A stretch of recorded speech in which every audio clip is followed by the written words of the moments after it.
Alright, this is SSLFamilyDad with Simple Suburban Living, and we're outside here with our little compost bin, kind of step one in the process, or step two actually, in our process that we use for composting.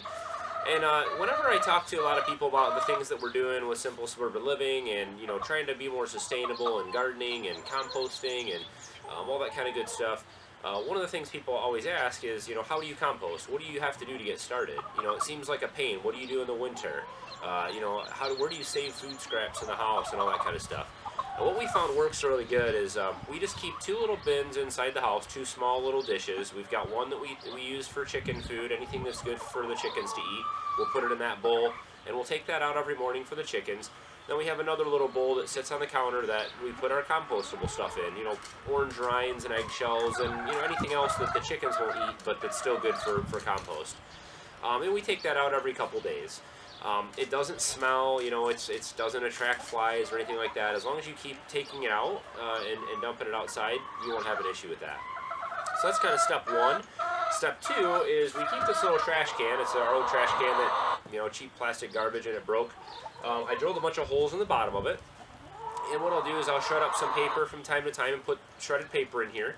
And we just, you know, use this throughout the week or throughout the month sometimes. And in the winter time, it sits here all winter.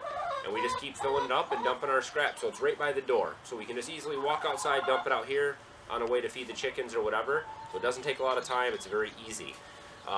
Once this gets full, or in the summertime, you know, once a week or once every other week, I like to empty this. We'll just wheel this sucker right back to our actual compost pile and dump it back there. And so I'll show you kind of how we're managing the compost pile and some future plans, and just kind of some tips and tricks of what types of things to put in there and how to get the best compost. Alright, so this is kind of the final destination for all the compostable material that we create here on our little homestead. It's just a little cheap wire fence, a metal pole, squared in area here. In fact, I used a tree for one of the posts. Just an area to keep the rabbits and raccoons and our dog and that kind of stuff from getting in here and eating everything out of this pile. But how we kind of do compost and what's been working for us is you'll hear a lot of different people talk about carbon material and nitrogen and how much of this and that to put in it. But you want to start with the majority of carbon material, and that's things like wood shavings and sawdust and leaves, which is the majority of our compost here. This is all of our leaves from last fall. Any type of like tree materials, shredded paper, shredded cardboard, all that kind of good stuff. What we do is we rake up all of our leaves from our yard and pile them in here. At the end of the year last year, this was about a 6-foot tall pile of leaves. We've also got some over here that I'll add to the pile now. But over the winter time, that all shrunk down, and this is what we're left with. You also want to add some nitrogen material. And these are just the main two core components. There's other things, but nitrogen material for us is things like our chicken manure.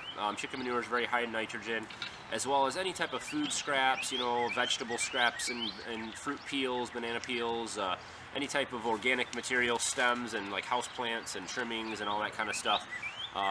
Coffee grinds, that kind of stuff. So that's necessary to start the composting process, and so you want to make sure you've got a decent amount of that in here. Just if I had to throw percentages out there, I would say like 75% carbon type materials and 25% nitrogen type materials.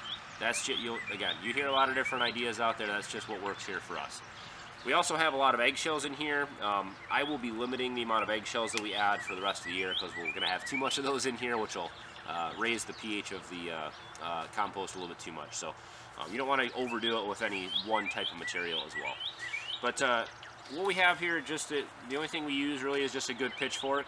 And the most important thing is that you turn this back and forth and turn this over and kind of stir this up as much as possible.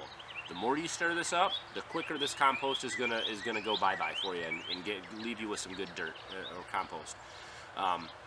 So what I tend to do, I created this area big enough where I can kind of, I'll pile it all up on this side, and then I'll come in next week and I'll shift it back over to the other side, and I'll just keep doing that back and forth from one side to the other.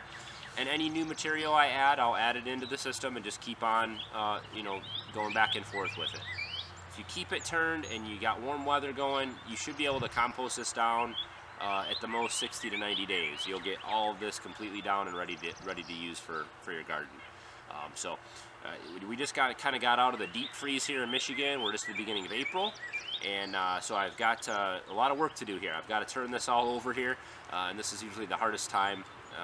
All the leaves are matted down in here, and so this is the hardest part of the whole process, is turning it this first time.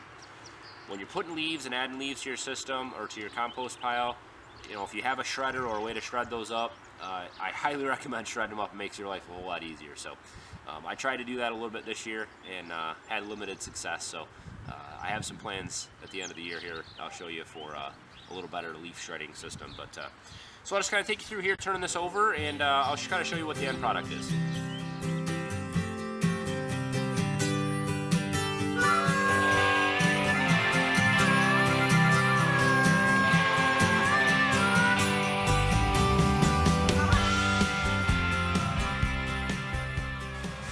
Alright, and this is pretty much what we're left with here. Now this is our compost from last year mixed in with some peat that we have in our little square foot gardens here, our little garden beds. It's not a square foot garden anymore. I took the squares out, but there are some sticks and stuff like that. There are parts and pieces that don't break all the way down. That's fine. There's nothing wrong with that.